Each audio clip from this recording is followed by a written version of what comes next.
আসসালামু আলাইকুম সবাইকে। এসএসসি 26 পেজ স্টুডেন্টরা কি অবস্থা তোমাদের? কেমন যাচ্ছে দিনকাল? দেখো ভাইয়া, বাংলা সৃজনশীল তোমরা কিভাবে লিখলে এক্স্যাক্টলি 10-এ 10 পাইতে পারো, এরকমই একটা ভিডিও আজকের ভিডিওটা। কজ কিছু ট্রিক্স যদি ফলো করো তাইলে আসলে তোমার যে লেখাটা, দেখো তুমি একটা একটা স্টাইলে যদি লিখো একরকম মার্কস পাবা। ওই সেম লেখাটা যদি ডিফারেন্স একটা ইউনিক স্টাইলে লিখতে পারো, যেটা টিচাররা চায়, তাইলে আগের থেকে বেশি মার্কস পাবা। ঠিক আছে? সো 10-এ 10 অনেকেই পাইতে পারে। অনেকে বাংলাতে 98, 97 পাওয়া গেছে। ওরা কেমনে পায়? অবভিয়াসলি সৃজনশীলে 10-এ 10 পায়। বা সৃজনশীলের সর্বোচ্চ মার্কস পাইতে হইলে যে টেকনিক ফলো করে লিখতে হবে, এটাই হচ্ছে বিস্তারিত আজকের এই ভিডিও। দেখো, প্রথমত একটা বাংলা সৃজনশীল কেমনে আসে, মনে করো আমি একটা বাংলা সৃজনশীল তোমাদের দেখাই। লাইক এটা হচ্ছে তোমার একটা বাংলা সৃজনশীল, তাই না? এই যে মনে করো তোমার বই পড়ার একটা সৃজনশীল আছে। প্রথমে কি দেওয়া আছে? উদ্দীপক দেওয়া আছে। উদ্দীপক দেওয়া আছে, এরপরে ক নাম্বার কোয়েশ্চেন, খ নাম্বার, ঘ নাম্বার, ঘ নাম্বার, এই 4টা কোয়েশ্চেন থাকে। 4টা কোয়েশ্চেনে 10 মার্ক, তোমরা সবাই জানো। তো কোন কোয়েশ্চেন কত পেজে লিখবা, এভরিথিং ডিটেলসও আমি আজকে বইলা দিব। অ্যান্ড আমার অবভিয়াসলি এই জায়গায় ভালোই অভিজ্ঞতা আছে। এসএসসিতে তো আমি ভালোই মার্কস পাইছিলাম, তাই না? তো বাংলা যদি হচ্ছে আমি ঠিকঠাক মতো না লিখতে পারতাম তাহলে মার্কস পাইতাম না। অভিজ্ঞতা আছে। শুধু মনে করো ওই physics, math, chemistry, higher math এগুলো পড়াইতে গিয়ে বাংলা পড়ানোর সময় পাইতেছেন না, এলে বাংলাও কিন্তু পড়ায় কাঁপাই দিতাম। যাই হোক, এবারে আসো আমরা যেটি করবো সেটা হচ্ছে, দেখো বাংলাতে তোমার যেটা করা লাগবে, এটা মনে করো তোমার ওই যে বইয়ের একটা পেজ, তোমার পরীক্ষার যে পেপার আছে এটার একটা পেজ, এটা একটা পেজ। এরকম পেজ লাগবে কয়টা? একটা, দুইটা, ঠিক আছে, তিনটা হয়েছে, চারটা হয়েছে, 5টা লাগবে। কয়টা লাগবে বলো তো? 5টা। এই যে আমি 5টা পেজ এই জায়গায় রাখলাম। কয়টা পেজ রাখছি? 5টা পেজ রাখছি। বলো তো কয়টা পেজ রাখছি? 5টা পেজ রাখছি। এই 5টা পেজ রাখার পিছনে বহুত কারণ আছে। 5টা পেজ রাখছি, ঠিক আছে? ওকে, আসো।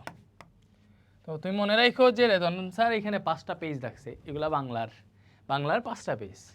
এই 5টা পেজে কী হবে পরে দেখাইতেছি। প্রথমত তুমি সুন্দর মতো লিখবা যখন সিকিউ আসবে। যে সিকিউ আনসার করতে চাও সুন্দর মতো ওই সিকিউ, লাইক মনে করো 2 নাম্বার সিকিউ আনসার করতে চাও, তুমি লিখবা 2 নং প্রশ্নের উত্তর। 2 নং প্রশ্নের উত্তর। তুমি কোন উত্তরটা করতেছো, ক নাম্বার না খ নাম্বার? ক নাম্বার, তুমি এই জায়গায় ক লিখবা। লেখার পরে সুন্দর মতো এটা নিচে একটা টান দিবা। আমি বেশি বড় করে লিখে ফেলতেছি, ঠিক আছে? এখন টান দেওয়ার পরে ক নাম্বার তো এক লাইনে উত্তর। লাইক এই জায়গায় দেখো, এখানে দেখলে বুঝতে পারবা ক নাম্বারে কি বলছে। ভাই আমার এই জায়গায় বলছে ক নাম্বারে প্রমোদ চৌধুরীর সাহিত্যিক ছদ্মনাম কি? সো এক লাইনে আনসার দিয়ে দিবা, প্রমোদ চৌধুরীর সাহিত্যিক ছদ্মনাম কি? এই যে প্রমোদ চৌধুরীর সাহিত্যিক ছদ্মনাম বীরবল। এই যে প্রমোদ চৌধুরীর সাহিত্যিক ছদ্মনাম বীরবল, ডিরেক্ট এর আনসারে লিখে দিবা যে প্রমোদ চৌধুরীর সাহিত্যিক ছদ্মনাম বীরবল। শেষ, এক লাইনে আনসার হয়ে গেল। এরপরে সুন্দর মতো এখানে 2 আঙ্গুল ফাঁক রাখবা। কয়টা? 2 আঙ্গুল, 2 আঙ্গুল। এরপরে লিখবা 2 নং প্রশ্নের উত্তর। 2 নং প্রশ্নের উত্তর পরে খ নাম্বার না, এই যে খ, টান দিবা। আমি বলবো যদি 1 লাইন বা 2 লাইনে থাকে, খ নাম্বারটা তুমি এই জায়গায় লিখবা। এই পুরো এই পেজের নিচেরটুকু খ নাম্বারটা লিখবে। এখন কত দিয়েছে ভাই? খ নাম্বারটাতে মার্কস কত? 2 মার্কস। তো তুমিও খ নাম্বারে প্যারা দিবা 2টা। কীরকম প্যারা ভাই দেখাই। প্রথমত লাইক এই জায়গায় কোয়েশ্চেনটা কী ছিল? সাহিত্য চর্চার জন্য লাইব্রেরির প্রয়োজনীয়তা ব্যাখ্যা করো। সাহিত্য চর্চার জন্য লাইব্রেরির প্রয়োজনীয়তা ব্যাখ্যা করো। সো প্রথমে হচ্ছে আমি এই জায়গায় কী লিখছি দেখো, বলো তো। এই যে 2টা প্যারা লিখবা। প্রথমে কি বলছে? সাহিত্য চর্চার জন্য লাইব্রেরির প্রয়োজনীয়তা ব্যাখ্যা করো। সে প্রথমে লিখছে স্বশিক্ষায় শিক্ষিত হওয়ার জন্য তথা সাহিত্য চর্চার জন্য লাইব্রেরির প্রয়োজনীয়তা অনেক। দ্যাট মিনস আমি এক লাইন লিখছি। ব্যাপারটা বুঝছো? মানে প্রথমত যে কোয়েশ্চেনটা করছে জাস্ট ওইটার আনসারটা আমি 1 লাইন বা 2 লাইনে লিখছি। লেখার পরে মনে করো এই জায়গায় শেষ হয়েছে, আমি 1 আঙ্গুল গ্যাপ দিব। কয় আঙ্গুল গ্যাপ দিব? 1 আঙ্গুল গ্যাপ দিব। এরপরে ওই যেটা বলছে ওইটা এই জায়গায় এসে ব্যাখ্যা করব। এটা এই জায়গায় এসে ব্যাখ্যা করবো। আমার 3 থেকে 4 লাইন লাগুক বা 5 লাইন লাগুক, ঠিক আছে? নিচেরটুকু ব্যাখ্যা করবো। দ্যাট মিনস প্রথমে হচ্ছে আমি 1 লাইন লিখবো ওই যেটা বলছে। লাইক এখানে যেমনি বলছিল, কি কোয়েশ্চেন ছিল? সাহিত্য চর্চার জন্য লাইব্রেরির প্রয়োজনীয়তা ব্যাখ্যা করতে। এই যে দেখো আমি 1 লাইনে লিখছি স্বশিক্ষায় শিক্ষিত হওয়ার জন্য তথা সাহিত্য চর্চার জন্য লাইব্রেরির প্রয়োজনীয়তা অনেক, ঠিক আছে? এই ব্যাপারটাতেই মোটামুটি 1 মার্কস। তুমি এই লাইনটা ঠিক মতো লিখতে পারলে 1 মার্কস পেয়ে যাবা, ঠিক আছে? এরপরে বাকি ব্যাখ্যাটা 1 না পাইলেও এখানে 0.5 তোমারে দিবে। মানে এটাই মেইন লাইন। এই জায়গায় এখানে প্রপার একটা ওয়ার্ড দেওয়া, ওইটাই অনেক কিছু ম্যাটার করে। এরপরে ব্যাখ্যা যে সুশিক্ষিত লোক মাত্রই সুশিক্ষিত, কিন্তু প্রাতিষ্ঠানিক শিক্ষার চাপে পড়ে ব্যক্তি জরাজীর্ণ হয়ে পড়ে, তখন তারা প্রকৃত শিক্ষা অর্জন করতে পারে না। শিক্ষার আসল মাহাত্ম্য তখনই উপলব্ধ হয় যখন ব্যক্তি সুশিক্ষায় শিক্ষিত হয়। এর জন্য আমাদের বই পড়তে হবে এবং সাহিত্য চর্চা করতে হবে।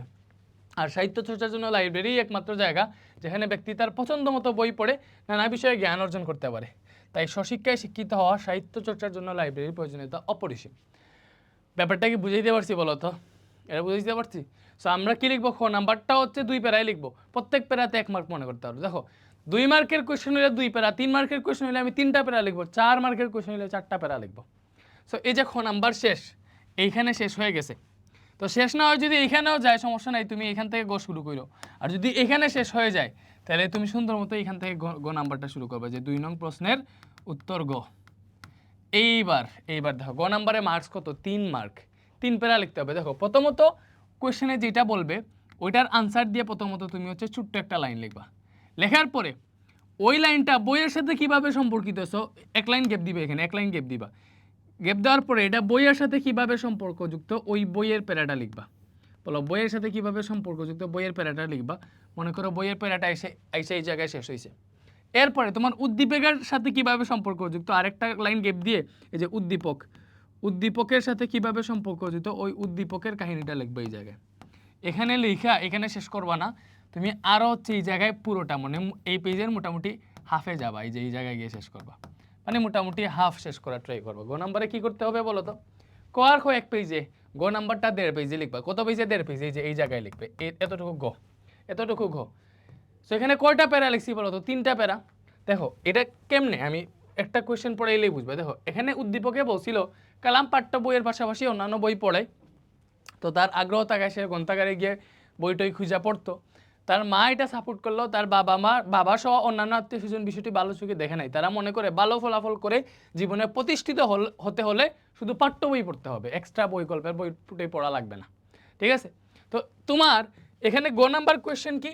উদ্দীপকের কালামের বাবা ও অন্যান্য আত্মীয়দের মানসিকতায় বই পড়া প্রবন্ধের যে ভাব ফুটেছে তা ব্যাখ্যা করো। 3টা প্রায় লিখতে হবে না? সো প্রথমে তো এখানে যেই কোয়েশ্চেনটা বলছে এটা আনসার দিতে হবে। কেমন আনসার দিব? এই যে আনসার দিছি এই যে এইভাবে, যে এই যে একটা প্যারা, এই যে বলছি না প্যারা যেমন দেখেছিলাম, উদ্দীপকের কালামের বাবা ও অন্য আত্মীয়দের মানসিকতায় বই পড়া প্রবন্ধের যে ভাব ফুটে উঠেছে সেটি হলো লেখাপড়া করা হয় শুধু অর্থ উপার্জনের জন্য। এই লাইনটা মানে কি জিনিসটা ফুটে উঠেছে ওই লাইনটা এক্সাক্ট আনসার দিতে পারলে এই জায়গায় 1 মার্ক, এই জায়গায় 1 মার্ক। এক্সাক্ট আনসার যদি দিয়ে দিতে পারো, ওই কোয়েশ্চেনের আনসারটা দিলাম আমি, এক্সাক্ট আনসারটা দিলাম, এরপরে 1 লাইন গ্যাপ দেওয়ার কথা বলছি। এরপরে বলবো বই পড়া প্রবন্ধে কি বলা হয়েছে, লাইক মানে ওই যে তোমার পাঠ্য বইয়ে এটার সাথে কেমনে কানেক্টেড, ওই পাঠ্য বইয়ের প্যারাটা লিখবা। যে বই পড়া প্রবন্ধে লেখক স্কুল কলেজের প্রচলিত শিক্ষাক্ষেত্র ত্রুটিপূর্ণ বলে অভিহিত করেছেন, কারণ স্কুল কলেজের এ শিক্ষা ছেলেদের স্বশিক্ষিত হওয়ার সুযোগ দেয় না, শুধু তাই নয় স্বশিক্ষিত হওয়ার শক্তিও নষ্ট করে দেয়।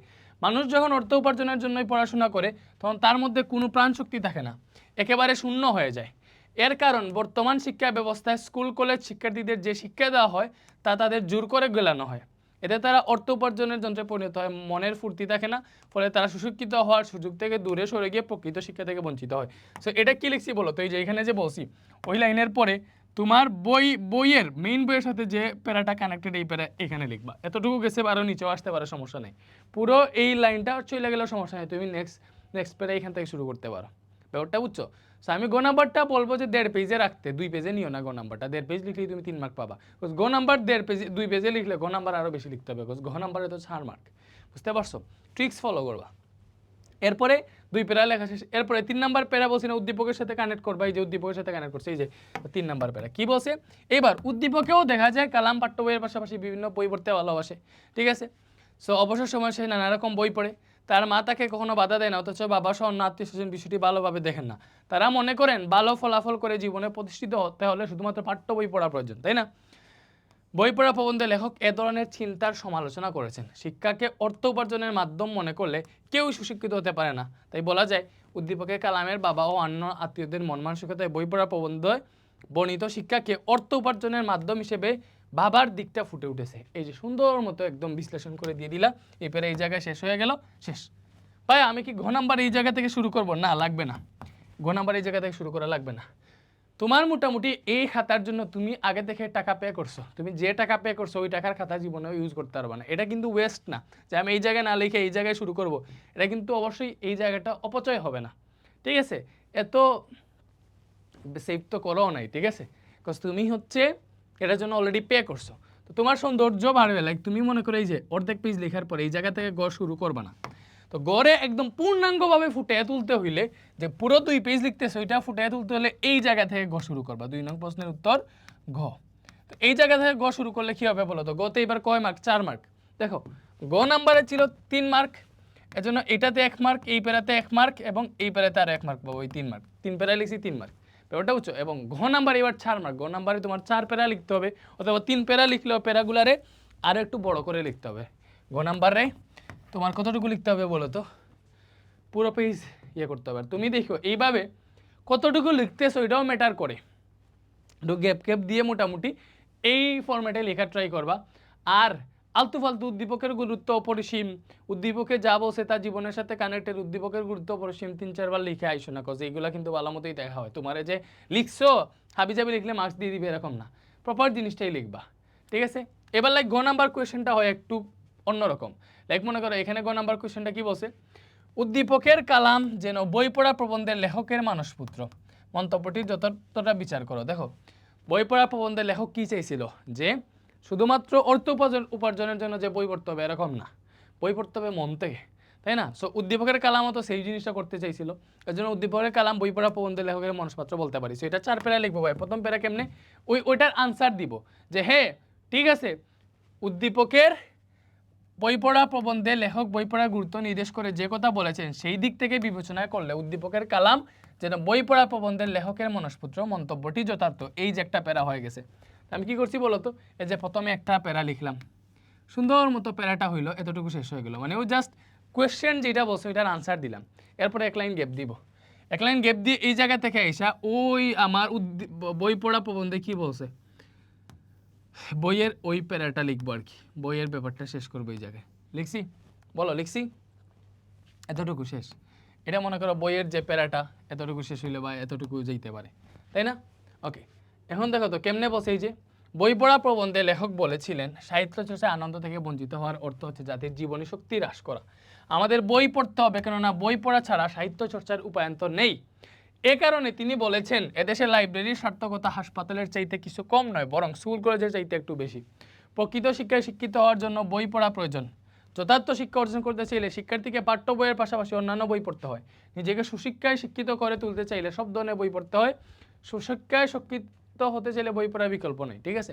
এরপরে উদ্দীপকের কাহিনী, লাইক উদ্দীপকের কালাম পাঠ্য বইয়ের পাশাপাশি বিভিন্ন বই পড়তে ভালো, সেটা কিন্তু আরেকটা প্যারা শুরু হয়েছে, এটা এখানে শেষ হয়েছে, পরে আরেকটা প্যারা শুরু হয়েছে। তুমি উদ্দীপক এখান থেকে শুরু করে দিও না, ঠিক আছে? লেখার একটা ব্যালেন্স আছে।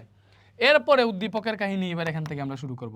এবার উদ্দীপকে কি বলছে? 1 লাইন গিফট দিয়ে কি বলছে? এই যে প্যারাটা লিখতেছি, লেখার পরে মনে করো এই যে তোমার এতটুকুতে এসে প্যারাটা শেষ হইলো, ঠিক আছে?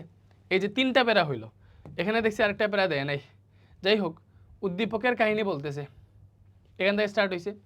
তো উদ্দীপকের কালাম কি মনে করে অন্যান্য বই পড়লে তার জ্ঞানের ভান্ডার অনেক বেশি সমৃদ্ধ হবে। বই পড়ার এই আগ্রহ থেকে সে জেলা সরকারি গ্রন্থাগারের সদস্য হয়। ওখান থেকে বই কালামের এই চিন্তা ভাবনাই বই পড়া প্রবন্ধের মূল সুর, ঠিক আছে? এখন এই যে ওদের প্যারা এই জায়গায় এসে শেষ হয়েছে, এই যে 3 নাম্বার প্যারাটা ওরা এই জায়গায় শেষ করে দিচ্ছে। পরে 4 নাম্বার প্যারাতে কি লিখছে? এইবার আবার একটা মন্তব্য করছে, এটা তার নিজের একটা মন্তব্য, যে বই পড়া প্রবন্ধে লেখক বই পড়ার প্রয়োজনীয়তা গুরুত্বের দিক তুলে ধরেছেন। লেখক শিক্ষা ব্যবস্থার সমালোচনা করে ব্যক্তি স্বশিক্ষায় স্বশিক্ষিত হওয়ার জন্য উদ্বুদ্ধ করেছেন। কেননা লাইব্রেরিতে মানুষ নিজের ইচ্ছা মতো শিক্ষা লাভ করে সুশিক্ষায় শিক্ষিত হতে পারে। প্রগতিশীল জগতের সঙ্গে তাল মিলিয়ে চলতে চাইলে সুশিক্ষায় শিক্ষিত হওয়া আবশ্যক বলে লেখক মনে করেন। লেখকের বর্ণিত বই পড়ার গুরুত্বের উপলব্ধি উদ্দীপকের কালামের মধ্যেও পাওয়া যায়। তাই বলা যায়, এই যে শেষে যে লিখছে, তাই বলা যায় উদ্দীপকের কালাম যেন বই পড়া প্রবন্ধের লেখকের মনসপুত্র। এই যে এন্ডিংটা দিছে, সুন্দর মতো একটা এন্ডিং দিছে না? এরকম মনে করো তোমার এই প্যারাটা শেষ হওয়ার পরে প্রথমে কি ওই প্রশ্নের আনসার দিবে, এরপরে বইয়ে কি বলছে ওইটা, এরপরে উদ্দীপকে কেমনে কানেক্টেড ওইটা, এরপরে এই জায়গায় দিবা তোমার নিজের একটা মন্তব্য। এটা হবে লাস্ট প্যারা। তাহলে 4 মার্কের জন্য 4টা প্যারা। এই জায়গায় দিবা তোমার নিজের একটা মন্তব্য, যেটার জন্য উদ্দীপকের বই পড়া যে কোয়েশ্চেন করছিল উদ্দীপকের কালাম বই পড়া লেখকের মনসপুত্র, ওইটার একটা মন্তব্য দিয়ে এখানে এন্ডিং টাইনা দিয়ে দিবা। এইভাবে 4টা প্যারা হবে। তাইলে মনে করো তুমি হাইয়েস্ট মার্কস পাবা। আর তুমি যদি চাও গ নাম্বারও একটু আরও বেশি লিখতে, সমস্যা নেই, লিখে ফেলতে পারো। বাট ওই 2 পেজ না লিখে 1.5 পেজ থেকে বা 1.75 পর্যন্ত রাখো। আর ঘ নাম্বারে পুরোপুরি 2 পেজ লিখো। আর এমনভাবে টাইমটা ব্যালেন্স করো তোমার সিকিউতে প্রত্যেক সিকিউতে 20 মিনিটের উপরে যাতে না যায়। এমনিতে একটা সিকিউ এর জন্য 21 থেকে 22 মিনিট থাকে, সো তুমি 20 মিনিট করেই একটা সিকিউ শেষ করার ট্রাই করো, তাইলে তোমার সব 7টা সিকিউ শেষ করার পরে, সবগুলা সিকিউ যতটা সিকিউ আছে শেষ করার পরে হাতে টাইম থাকবে।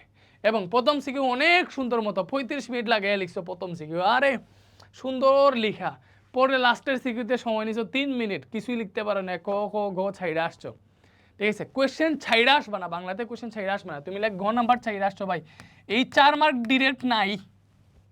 অনেকে কি করে, এই যে 6টা সৃজনশীল লিখছে, 7 নাম্বারটার ক খ লিখতে পারে, এই 7-এর আর ঘ গ লিখতে পারে না, যারা 7-এর গ গ লিখতে পারে না ওদের A+ ডিরেক্ট মিস হয়ে যায়। কজ গ গ লিখে নাই মানে কি, ওই জায়গায় 7 মার্ক ডিরেক্ট মিস, ও এই 7-এর 0 পাবে না, 7 থেকে 0 পাবে, 1ও পাবে না, বাট কিছু লিখে আসলে এই 7 থেকে অ্যাটলিস্ট 4 থেকে 5 মার্কস পাইতো, তাই না? তো এইভাবে এমনভাবে লিখবা যাতে যতটা সিকিউ আছে সবগুলা যাতে তুমি আনসার করতে পারো, যতটা সিকিউ আছে সবগুলোই যাতে আনসার করতে পারো। ব্যাপারটা বুঝতে পারছো?